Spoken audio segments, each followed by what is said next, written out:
So the seller sent me this product to review, and what this is for the gaps next to your oven. I already have one installed, kind of just sitting in there right there. The way that this works is it just slides apart, slides together depending on the size of your oven. Now the underpiece, come on, focus. And got a little water on there from the water. Yeah, there you go. The underpiece is rounded on either side.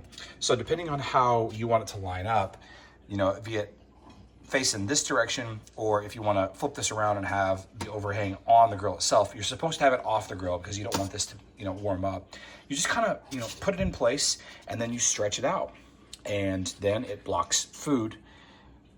It blocks food and debris, I guess, from getting in between the sides of your oven. So let's see if I can do this one-handed.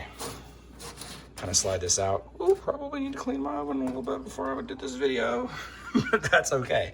And that's it. It's in place. That's simple. You take a step back, can't even notice it. Yeah, thanks to the seller for sending me this product to review.